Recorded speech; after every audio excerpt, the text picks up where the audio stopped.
Olá, muito boa noite. Mais uma Ideia Livre no ar. Estamos chegando com mais uma semana por aqui, né? Sem dúvida, no centro dos nossos debates, nós procuramos trazer sempre aquilo que agrega, não apenas a discussão, mas, sem dúvida, aquilo que você também concebe enquanto informação. A Redita se preocupa muito com isso. E em tempos de uma crescente na religiosidade no país, na fé, e na contrapartida também algumas discussões sobre o aumento da violência, do desamor. Vamos discutir um pouco sobre isso e sobre todo o contexto atual que nós vivenciamos. E ninguém melhor do que ele, Padre Fabrício Timóteo. Seja muito bem-vindo, boa noite, é muito bom recebê-lo aqui, viu, Padre? Boa noite, é uma alegria muito grande estarmos aqui. Estamos à total e inteira disposição de todos vocês. Vamos debater sobre a fé, sobre a vida, sobre a esperança, sobre a história, sobre a caminhada de cada um de nós. Sem dúvida alguma. Lembrando que ele também é ministro do Terço da Superação. E antes de seguir aqui apresentando a bancada que vai acompanhar comigo esse momento, vamos a um breve histórico do nosso entrevistado dessa noite. Padre Fabrício Timóteo é um dos sacerdotes católicos mais influentes do Nordeste. Natural de Patos, no sertão da Paraíba, é amplamente conhecido como o Padre das Multidões. Ele ganhou notoriedade nacional por presidir missas com orações por cura e libertação que atraem milhares de fiéis.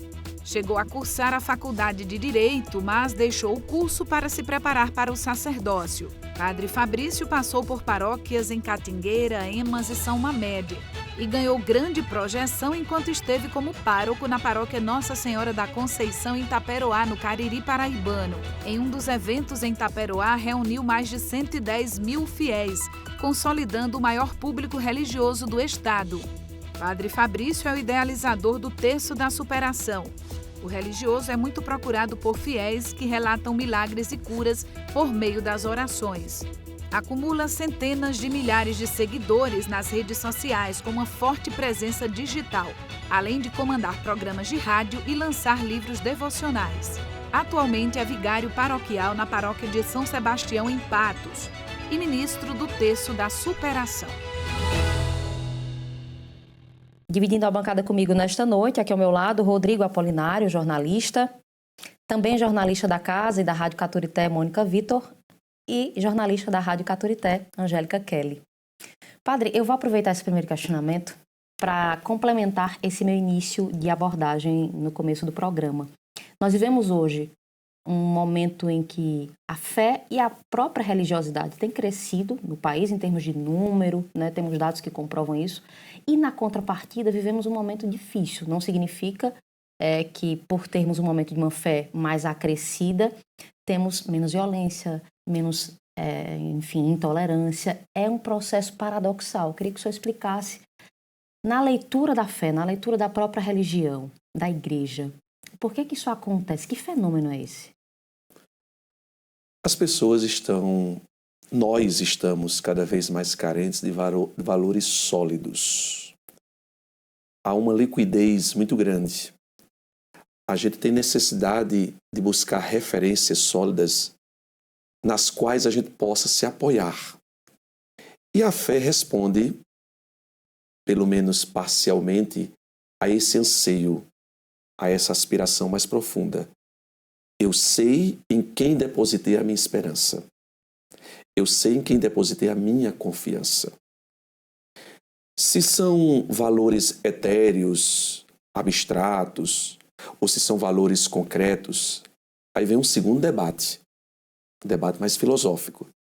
Mas, pelo menos, no primeiro momento, a fé, ela nos dá esses valores sólidos, essas referências do ponto de vista ontológico palpáveis, para que nós solidifiquemos, alicercemos nossa vida naquilo que é sólido. Faz-me lembrar a parábola de Mateus capítulo 7, quando Jesus diz assim: o homem prudente é aquele que constrói a sua casa sobre a rocha. O homem imprudente é aquele que constrói a sua casa sobre a areia movediça. Acredito que essa busca pelos valores mais sólidos, pela fé, pela esperança, pela axiologia cristã, é uma resposta a toda essa liquidez, a todo esse conjunto de incertezas, de inseguranças, de dúvidas, de ceticismo, todo esse contexto no qual a sociedade se encontra. As pessoas estão buscando em que se apoiar e em quem se solidificar. Porém, essa sociedade ela é plural. É uma sociedade miscigenada, heterogênea, plural. E muitas vezes a sociedade dos ismos, subjetivismos, individualismos, pragmatismos, narcisismos e aí muitos ismos doentios e patológicos. Por isso que, mesmo buscando esse valor sólido, paradoxalmente, a gente tem esse campeamento de violência, de ansiedade, de nostalgias excessivas, de devaneios, de perturbações psico-emocional espirituais. Nós temos essa perdição toda, essa dissolução moral toda. A fé não pode estar desassociada da vida. Portanto, a fé tem um desafio.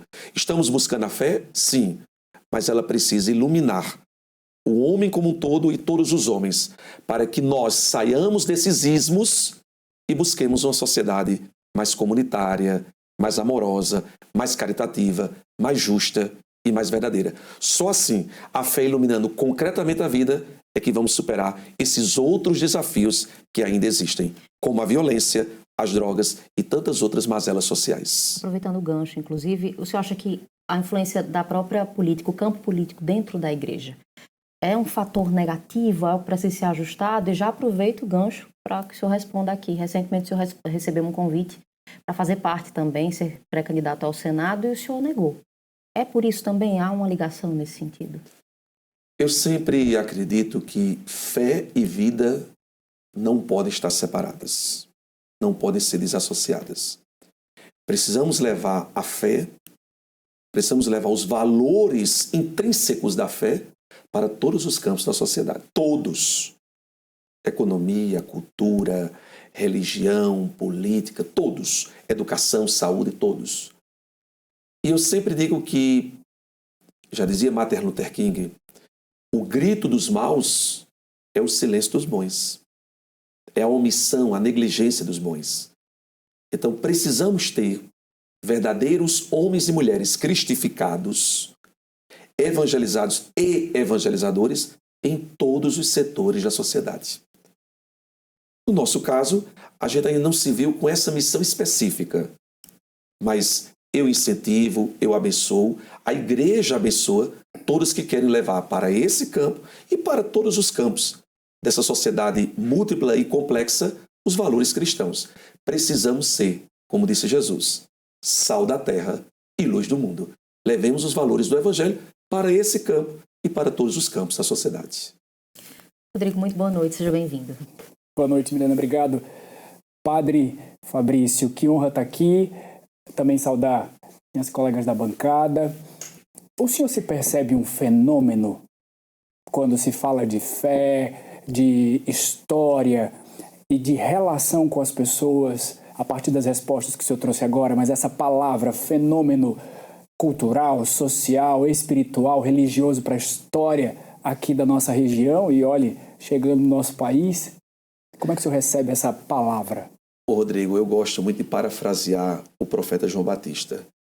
Que Cristo cresça e eu diminua. Que Cristo apareça e eu desapareça. Eu quero ser apenas um sinal. O grande João Batista, quando perguntaram, você é o Messias? Ele disse, eu sou apenas uma voz. Uma voz que clama no deserto. Porque ele sabia que a palavra com P maiúsculo não era ele. O verbo se fez carne. A palavra ela se fez carne e habitou entre nós. Eu sou apenas uma voz. No meu caso, eu quero ser apenas um sinal. Um sinal desse evangelho, dessa boa nova, dessa boa notícia. Um sinal do Cristo. Eu tenho consciência plena, Rodrigo, que quem salva o homem e a humanidade é Cristo. Quem liberta o homem e a humanidade é Cristo. Não é à toa que ele se autodefine caminho, verdade e vida. E usando o artigo definido singular. O caminho, a verdade e a vida. Não são caminhos, verdades, vidas.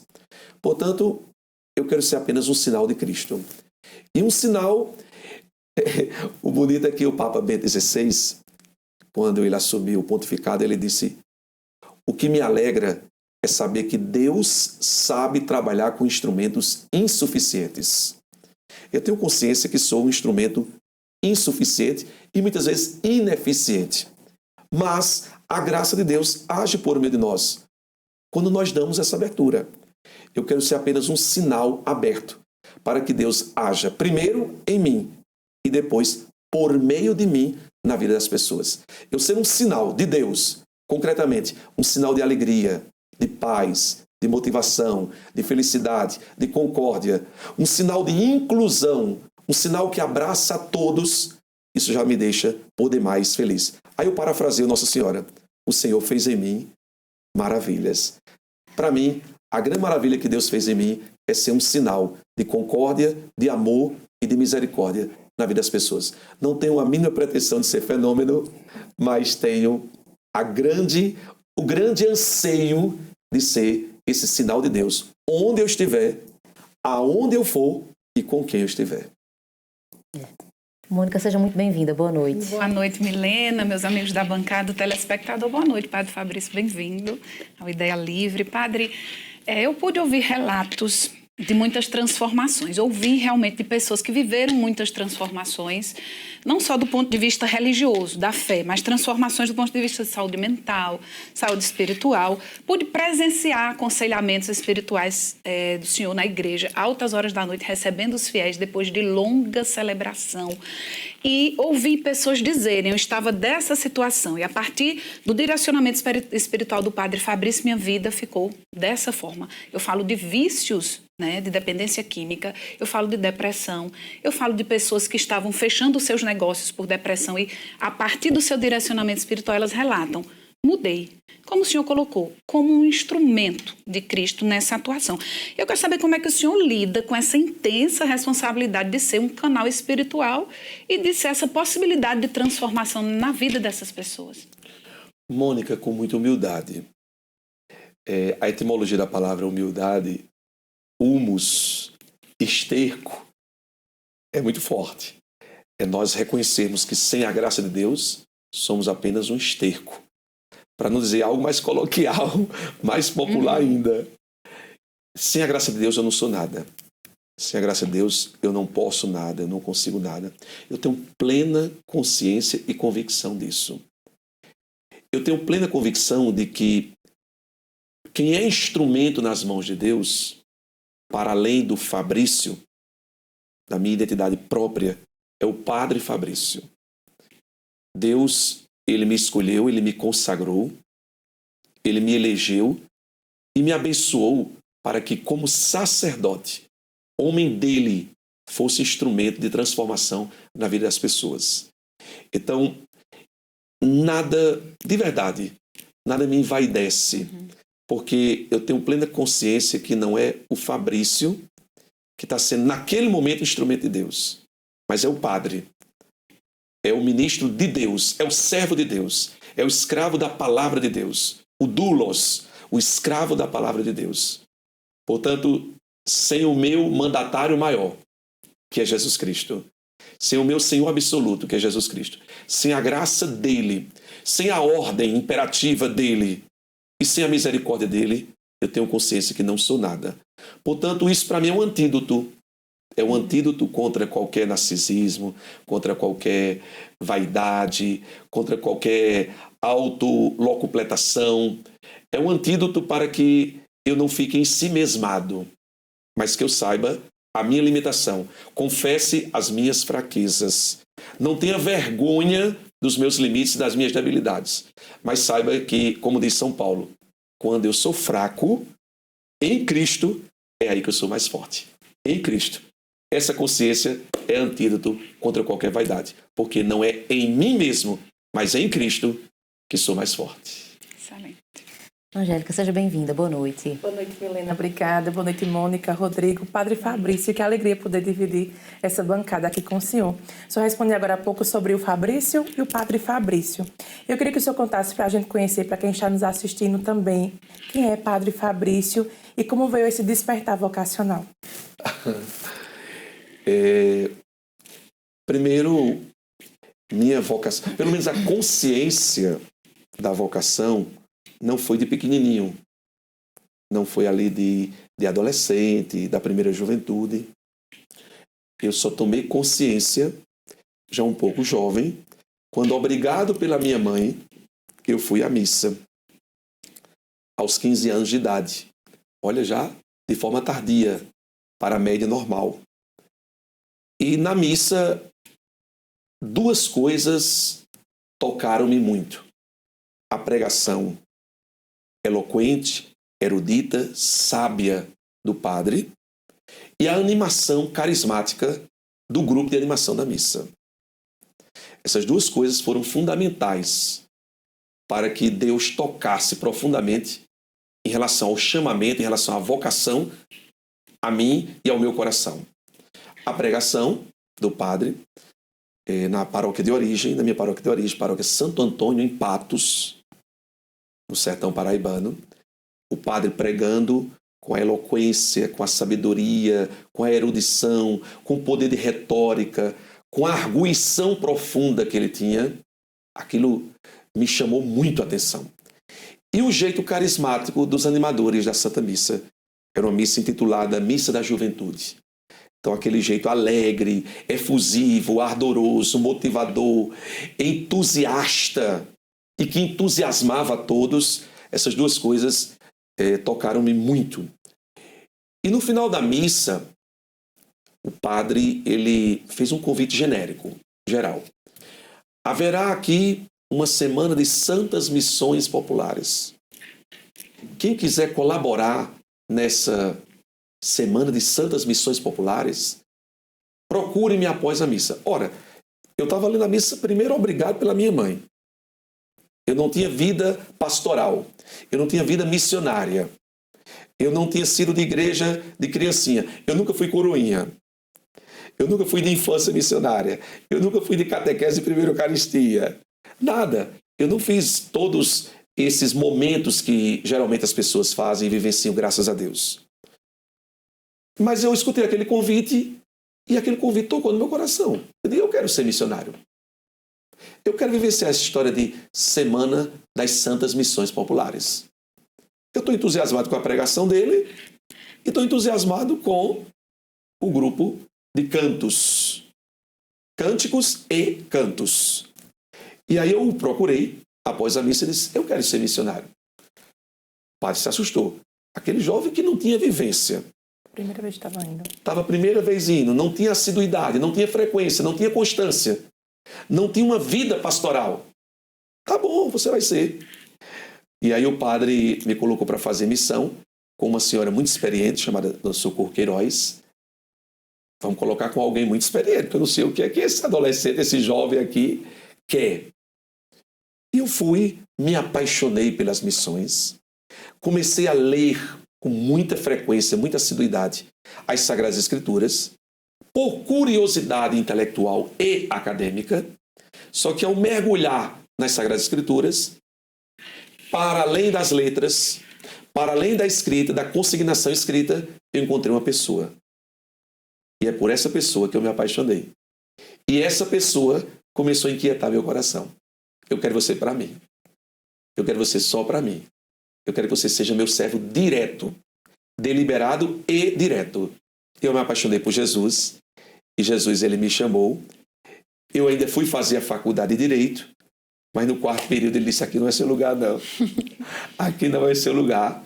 Eu tranquei a faculdade de Direito e entrei no seminário para atender o chamado dele, que falava não só aos meus ouvidos, mas sobremaneira ao meu coração.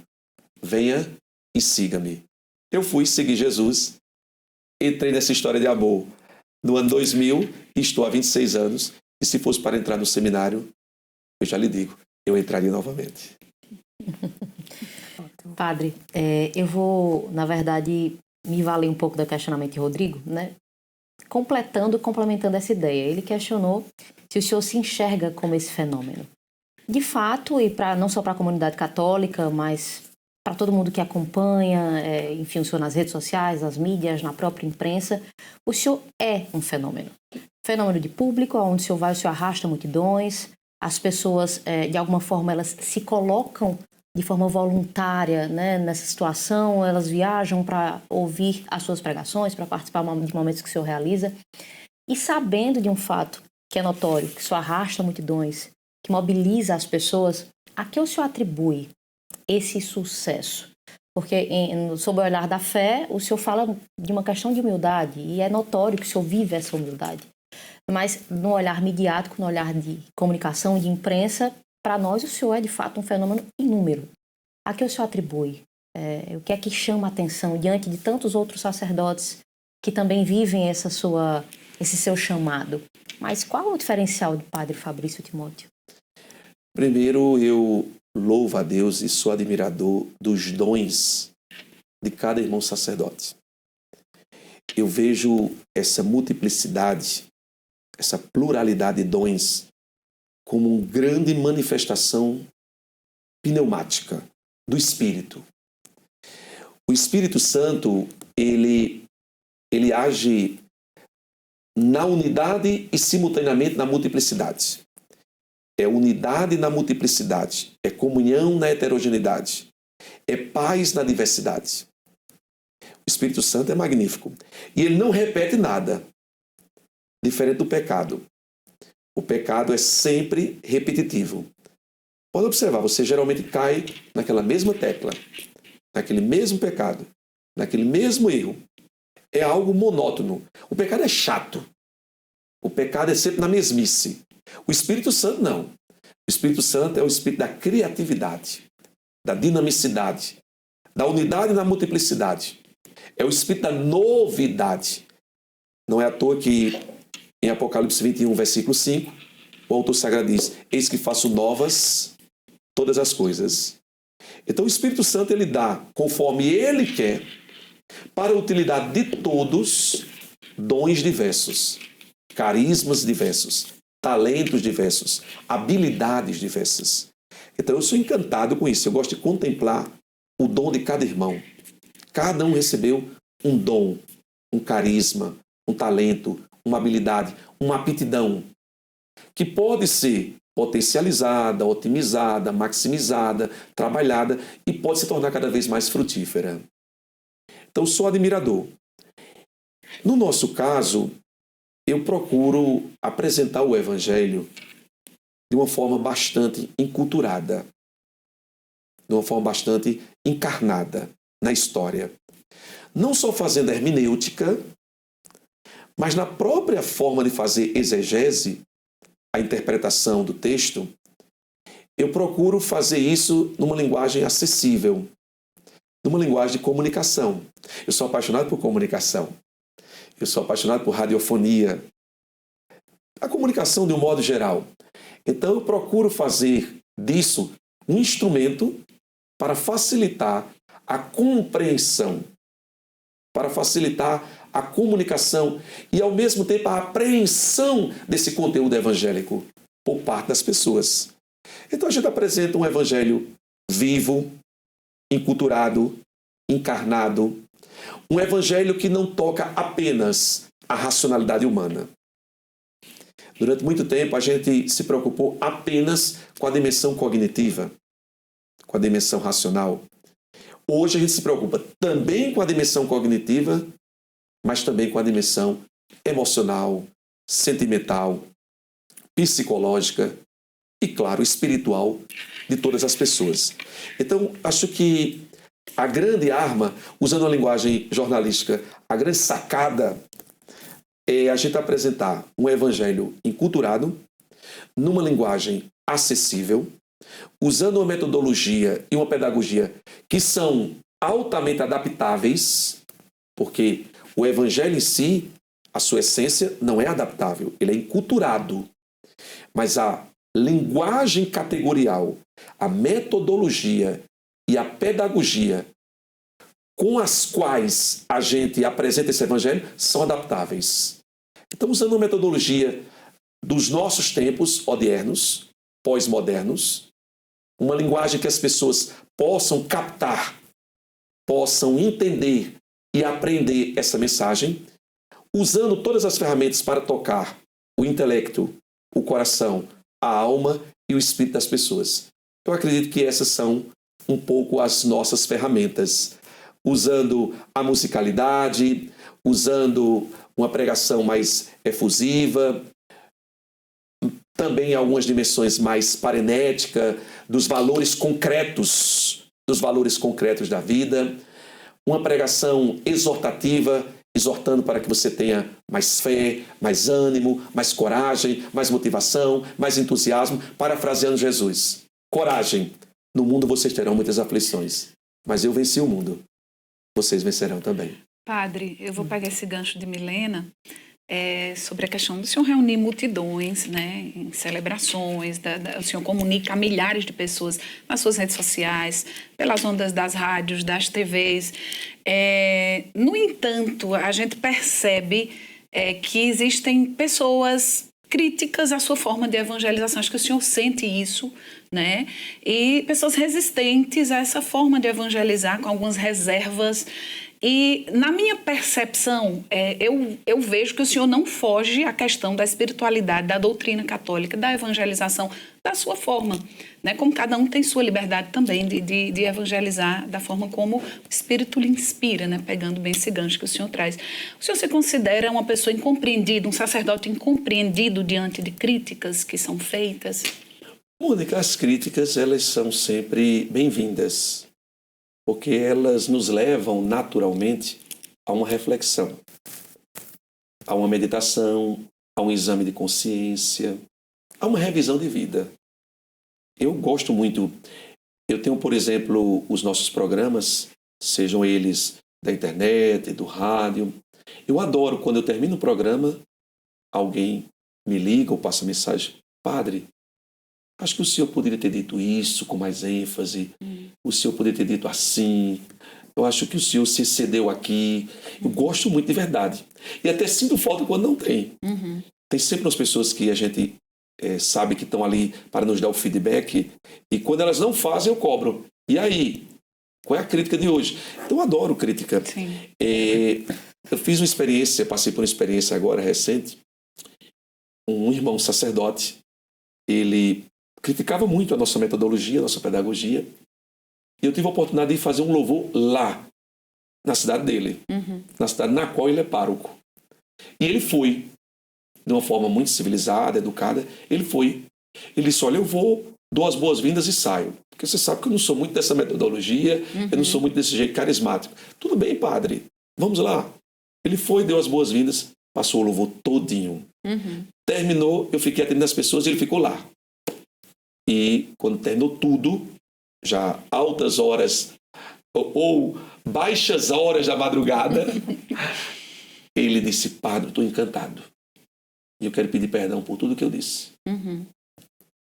Porque aqui não tem nada contrário ao Evangelho, contrário à doutrina cristã católica. Exatamente.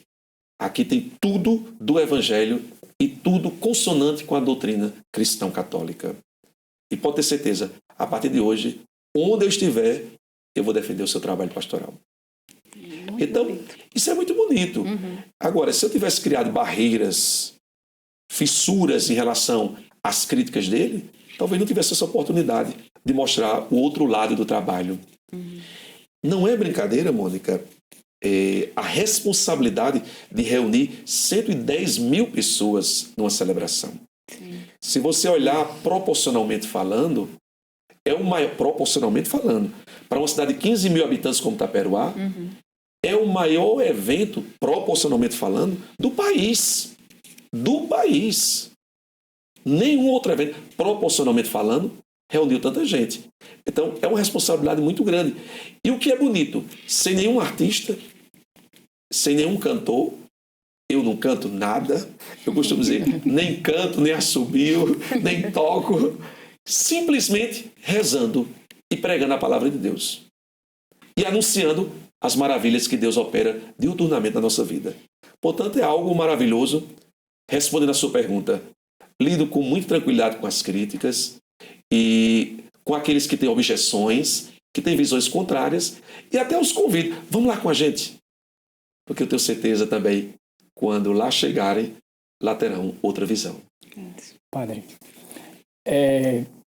eu gostaria também de perguntá-lo sobre, como filho das Santas Missões Populares, a gente viveu na igreja agora, naturalmente, uma mudança, a Igreja Católica Mundial, com o período Papa Francisco e, naturalmente, o período Papa Leão. E o Papa Leão vem apresentando também seus pontos de destaque, aquilo que ele gosta de dar ênfase, tem o seu jeito, o seu método também de conduzir a igreja. E o senhor, em alguns momentos hoje, também falou muito dessa experiência da humildade, da simplicidade, e algo que eu percebo no Papa Leão, que também era muito visto no Papa Francisco, era essa sensação de estou no meu lugar. Principalmente agora, percebendo o Papa Leão, pegar a experiência dele diretamente, é aqui o meu lugar, é aqui onde eu cumpro a minha missão. E quanto mais, essa minha percepção, né? Quanto mais ele apresenta isso, mais ele consegue estar seguindo, construindo a sua estrada. E aí eu quero pegar o gancho, como a gente diz na comunicação. O senhor sente que está no seu lugar? Quando o senhor se percebe como enviado, como uma pessoa que recebeu também esse chamado de Jesus que o senhor hoje citou, o senhor está no seu lugar? Ou ainda existem outros lugares a serem ocupados pelo Padre Fabrício? Pergunta psicológica. Eu me sinto no meu lugar quando estou celebrando a missa. Eu me sinto no meu lugar quando estou abraçando e sendo abraçado pelas pessoas. Eu me sinto no meu lugar ouvindo as pessoas.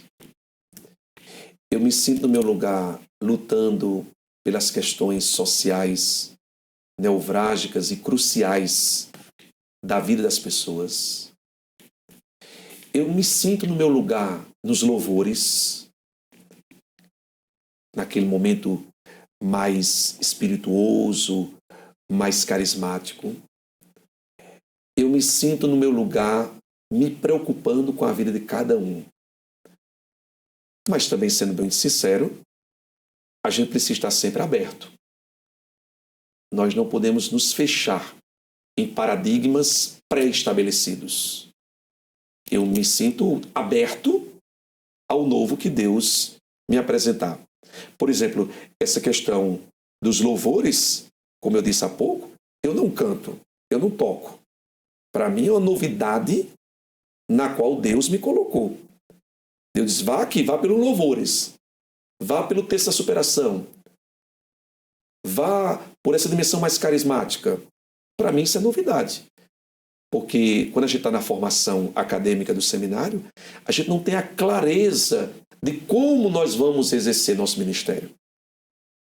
Eu digo para vocês, no último ano de teologia, sempre é uma pergunta que fica rondando a mente de cada seminarista.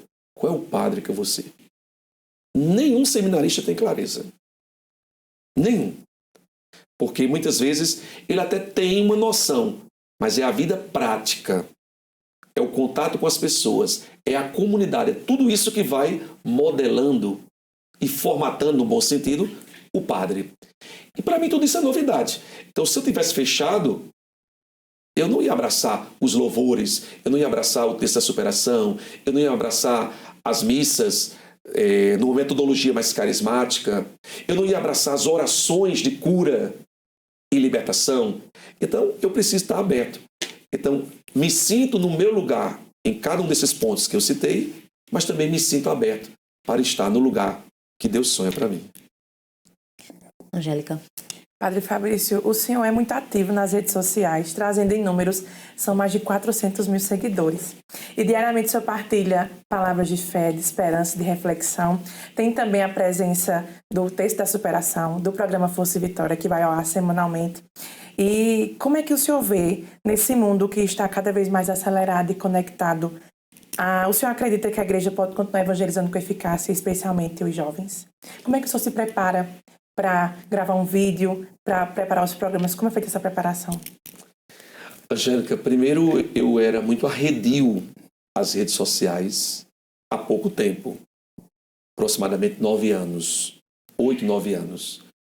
Eu não era muito afeito às redes sociais. Tinha uma certa objeção e uma certa repulsa. Meu Deus, um padre nessa história de redes sociais, eu tinha muitas reservas.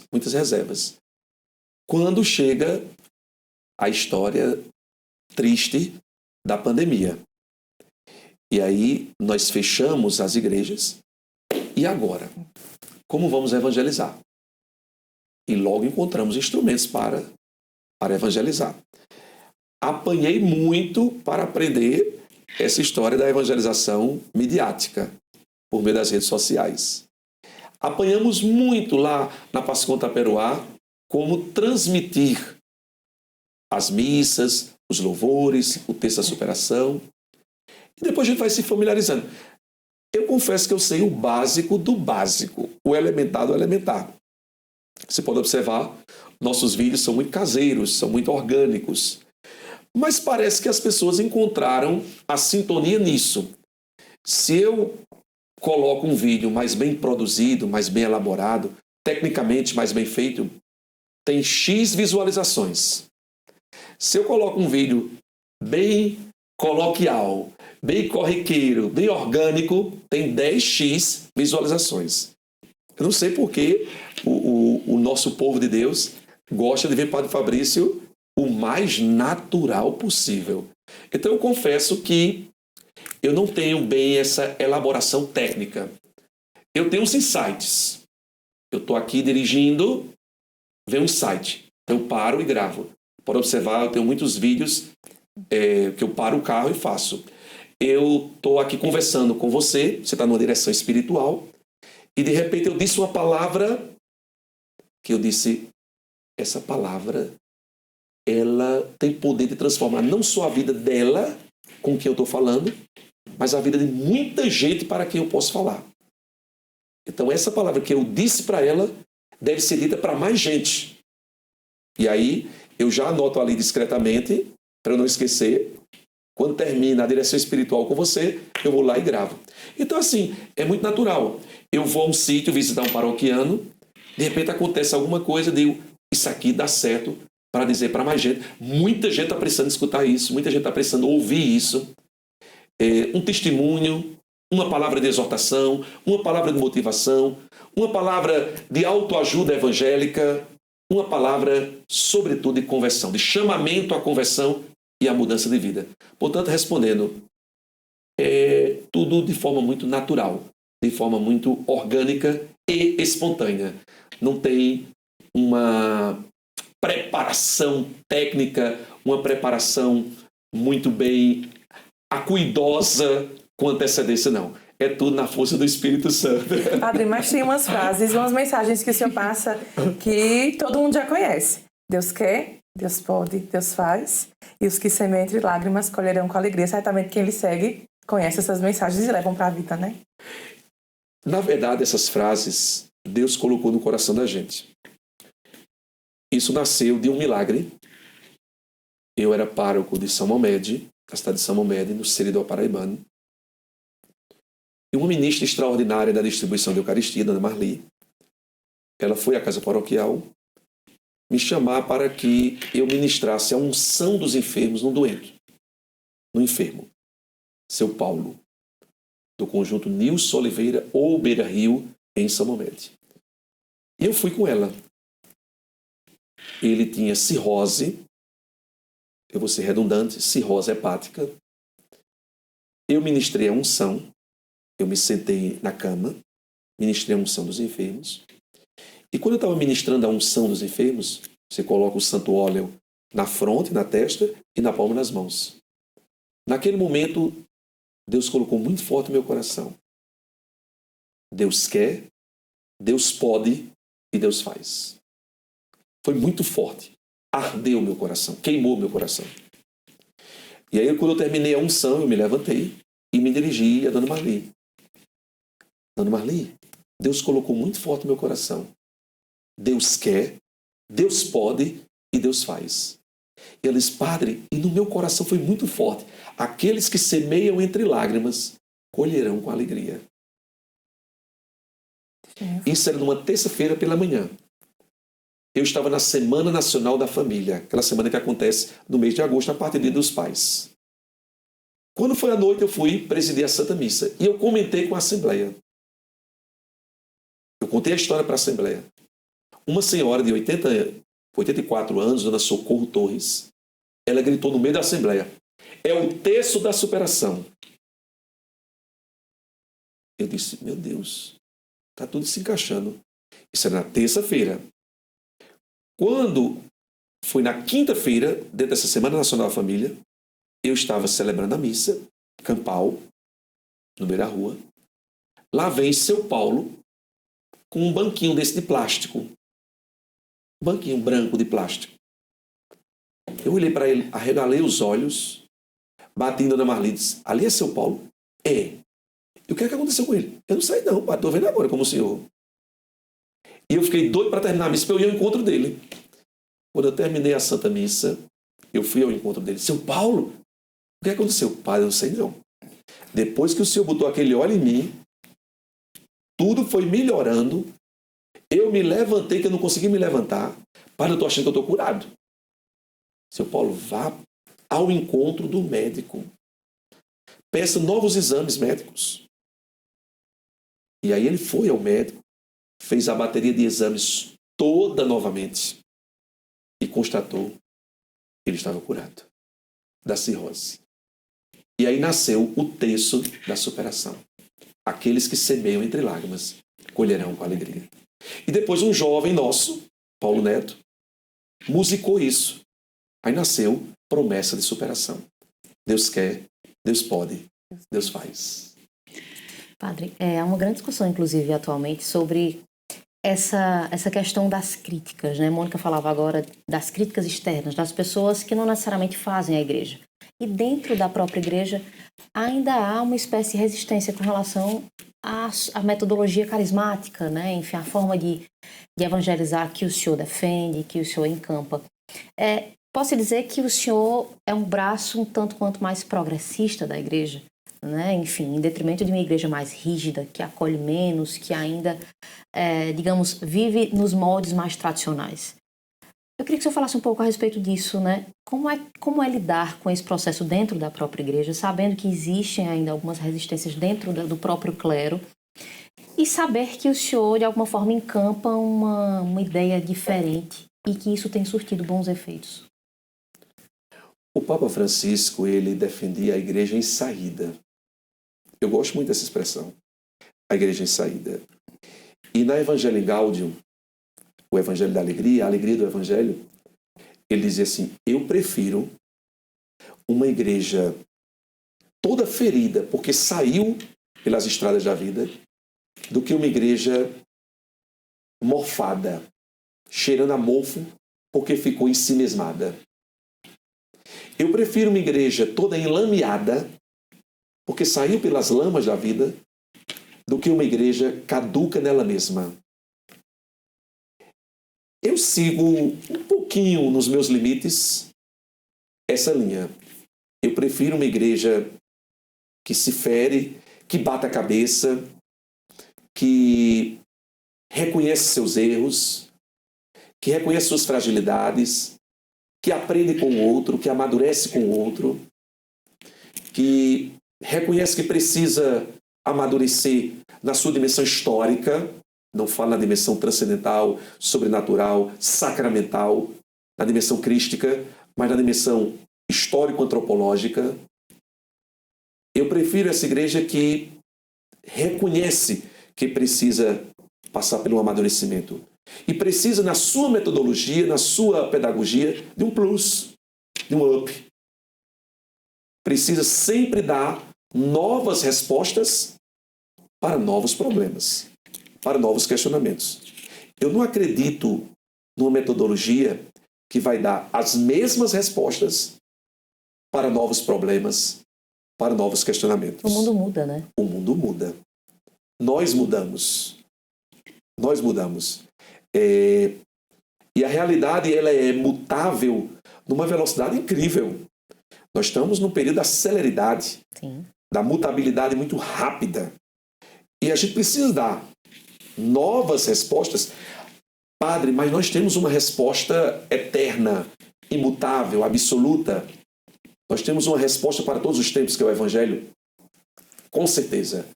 Mas essa resposta imutável, objetiva, ela precisa ser apresentada de uma forma palatável, digerível, compreensível, acessível, porque senão ela vai ficar só na objetividade e não vai atingir os corações. Não vai transformar as vidas. Padre. Vai ser uma norma universal, mas não vai tocar o coração das pessoas. Eu acredito que essa norma universal precisa ser apresentada de uma forma que toque o indivíduo por inteiro e cada indivíduo, cada um de nós. Padre, muito em cima ainda desse assunto que Milena abordou, o senhor falou no Papa Francisco, eu trago também o Papa Leão e invoco aqui a questão da doutrina social da Igreja. É uma doutrina muito bonita, muito rica. A Igreja Católica tem essa preocupação que o próprio Evangelho traz de uma opção preferencial pelos pobres, pelos pequeninos, pelos que estão à margem. Então, o Papa Francisco, eu creio que foi muito mal interpretado por certas correntes fundamentalistas que beiram até o farisaísmo, na minha percepção, os radicais. E o Papa Leão, por defender refugiados, por defender o fim das guerras, acaba também dentro dessa questão. Aqui no Brasil, Padre Zezinho, por pedir mais calma nessas divisões político-ideológicas, tem sido também rotulado. Então, são muitos rótulos. Ou você é fascista ou você é comunista, quando, na verdade, existe aí uma vivência do Evangelho. Padre Júlio Lancelotti. Padre Júlio Lancelotti, o próprio Frei Gilson, em algumas palavras que ele colocou, que não vou discutir o mérito, mas também foi rotulado muito severamente. E a gente, dentro da própria igreja, eu falo isso entre os católicos, vamos dizer assim, a gente tem se perdido nessa questão de compreender, né, o que é o Evangelho, o que Cristo nos pede. Como é que o senhor lida com tudo isso? Haja jogo de cintura, né? Eu acho que você toca em 3 venenos. Um veneno, a generalização apressada. Toda generalização, toda rotulação é equivocada. Numa linguagem coloquial, é burra. Vamos ser mais chique, é nécia. É burra mesmo. Toda generalização. Um outro veneno é esse dualismo esquizofrênico. Sim. Onde aqui só tem o bem e ali só tem o mal. Aqui é de Deus e ali é do diabo. Aqui merece ser conservado e preservado e ali precisa ser destruído e aniquilado. Isso. É um dualismo esquizofrênico.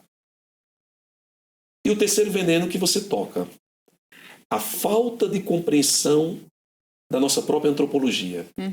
Porque todos nós temos virtudes e temos defeitos. Todos nós temos qualidades e temos limites. Eu não posso separar o joio do trigo agora. Isso só vai acontecer na parousia, na escatologia. Porque se eu for separar o joio do trigo agora, como eu escuto muita gente dizendo, separa o joio do trigo. Se for separar, vai matar todo mundo. Isso. Porque dentro de todos nós tem trigo, graças a Deus, mas infelizmente tem joio. Então, se for para eu separar o joio do trigo, eu vou morrer, você vai morrer, todos nós vamos morrer. Por quê? Porque dentro de nós tem um pouquinho de trigo, obrigado Jesus, mas infelizmente também tem um pouquinho de joio. Então não dá para dizer fulano é totalmente santo, fulano é totalmente pecador, fulano é a deidade em pessoa e fulano é o demônio em pessoa. Esse tipo de satanização, diabolização e demonização de quem pensa diferente, de quem se comporta diferente, pelo amor de Deus, além de tudo isso, é uma irracionalidade. E é corrosivo, né? Faz um mal enorme. Corrosivo e irracional, porque eu aprendo com você, eu cresço com o diferente, eu amadureço com o diferente. Entre os iguais não há aprendizado. O aprendizado, ele acontece entre os diferentes. Eu preciso de você você precisa de mim. E nós precisamos de Cristo até o fim. É a dialética que constrói, né? E a dialética. Vou sugerir aqui perguntas um pouco mais rápidas e respostas mais rápidas. Estamos nos nossos instantes finais, tá? Rodriguinho. Padre, já agradecendo com certeza por tudo que a gente já pôde escutar do senhor aqui, planos para o futuro, como é que está o caminho de novos projetos, novas experiências, o que está brotando aí no coração do Padre Fabrício, por inspiração do Espírito Santo? Rodrigo, Padre Fabrício é meio assistemático. Eu tenho esse defeito, eu não sou muito sistemático, eu não sou muito cartesiano, metodológico. Eu tenho um problema que eu deixo a coisa meio que acontecer. Eu só tenho, assim, de verdade, um plano de continuar servindo, onde eu estiver e com quem eu estiver. Servindo e dando o melhor de mim. Quando eu me destino a uma coisa, agora mesmo em Patos, a gente vai fazer em setembro a corrida Conectando Vidas. Aproveitando essa vibe das corridas, Setembro Amarelo, lutando pela vida, contra a ansiedade, tal. Então, vamos aproveitar. Então, me dá os insights. Então, vamos fazer essa corrida agora com um objetivo sócio-caritativo. Tudo que a gente arrecadar lá vai ser revertido em prol dos mais necessitados. Todas as inscrições do Conectando Vidas, elas vão ser revertidas para aquisição de alimentos, donativos, para as pessoas que mais precisam. Nós tivemos, por exemplo, aquelas enchentes que aconteceram, principalmente na região litorânea, de um modo particular Santa Rita e Mogeiro, e olhando aquele cenário, eu estava rezando e disse, eu preciso fazer alguma coisa. Mas o que é que eu tenho a ver com aquela região? Mas eu preciso fazer alguma coisa. Como eu não conheço nem ninguém lá, preciso fazer alguma coisa. Aproveitei os louvores, inventei uma coleta nos louvores. Então, todas as coletas foram revertidas para alimentos. E aí nós levamos 6.000 quilos de alimentos para Mogeiro e 6.000 quilos de alimentos para Santa Rita. Minhas coisas são meio assim, DDD, doido de Deus.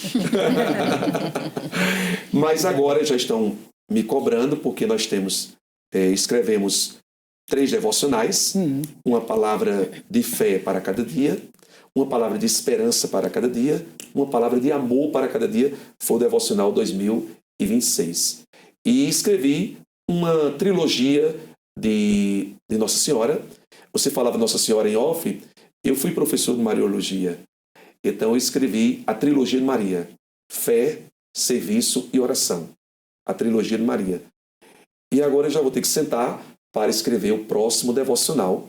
Como já se acabaram as virtudes teologais, fé, esperança e caridade, eu vou ver como é que vai ser o nome do próximo devocional 2027.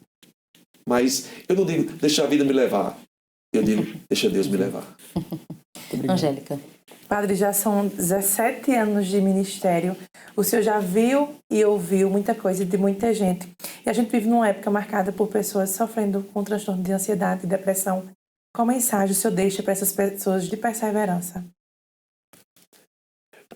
Primeiro, não coloque o seu problema no centro.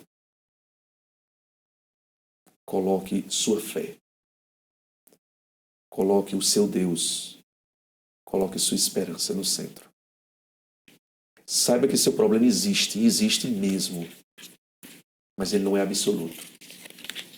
Ele não é infalível, nem muito menos invencível. Saiba que ele não é eterno.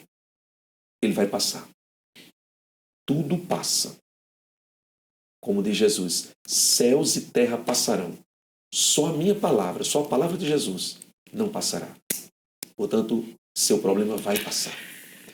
E como eu sempre faço naquele trocadilho, diante de Jesus, de joelhos, mas diante dos problemas, em pé. Quem tem fé, permanece em pé. E quem tem fé, alcança o que quer. Portanto, não se ajoelhe diante do seu problema. Mas, padre, ele existe? Existe. Padre, ele ainda vai perdurar durante algum tempo? Sim. Mas ele não é absoluto. Ele vai passar. Persevere, porque a vitória de Deus, ela vai chegar. Amém. Padre, muito obrigada pela participação do senhor, por ter, de alguma forma, dentro da sua agenda, né, que é muito extensa, é muito intensa, separado um tempinho aqui também para nós. E a partir de agora, eu queria que o senhor finalizasse, inclusive, contando essa novidade, né, para quem está nos assistindo, para a nossa bancada também. O senhor chega na Redita, chega na casa de maneira definitiva, né? O texto da superação vai ser transmitido pela Redita também. Em primeira mão, Padre Fabrício, fala um pouquinho disso antes de finalizarmos aqui o programa. É uma alegria estar aqui nessa casa e conversando com a direção. Nós vamos transmitir aqui pela televisão, por essa rede maravilhosa e abençoada, o texto da superação. Esse texto já alcança inúmeras pessoas e, como foi dito, é instrumento de muitos milagres, de muitas graças. Eu já vi milagres de todas as ordens, todos os tipos que você imaginar e que você nem conseguiu imaginar. Curas de câncer, de depressão, conversões, restaurações familiares, superações de vícios, trabalhos que estavam por um fio de ser derrotados, de ser degenerados, serem recuperados. Enfim, todos os milagres que você imaginar, curas físicas, psicológicas, espirituais, nós já contemplamos, nós já presenciamos via o texto da superação. Então, nós vamos chegar aqui, vamos marcar a data, vamos fazer o lançamento oficial aqui em Campina Grande. Maravilha. Aqui em Campina Grande. É lá, não vou saber dizer o nome, aquela quadra que tem o jogo de basquete. Arena Unifacisa. Arena Unifacisa. Nós vamos fazer uma cestinha, mas a cestinha da fé, da esperança e da caridade. Nós vamos fazer a cestinha da superação. Esse câmera ali, ele tem cara que joga basquete. Você joga, filho? Ele é paraquedista. Robério, ele é paraquedista. Paraquedista?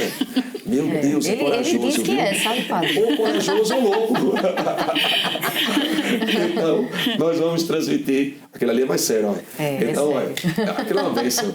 Então, vamos transmitir com muita alegria o texto da superação ao vivo, toda terça-feira, às 7h da noite. Porque aqueles que semeiam entre lágrimas colherão com alegria. Deus quer, Deus pode e Deus faz. Muito obrigada, padre. Seja bem-vindo, mais uma vez reforçando aqui o nosso abraço, nossa acolhida na casa, na Redita. E agradecer também essa bancada de peso, né? Não poderíamos escolher nomes melhores para estar aqui hoje. Muito obrigada a você de casa também que nos acompanhou até esse momento. Um programa diferenciado hoje, tenho certeza, né? Até a próxima semana. Tchau, tchau.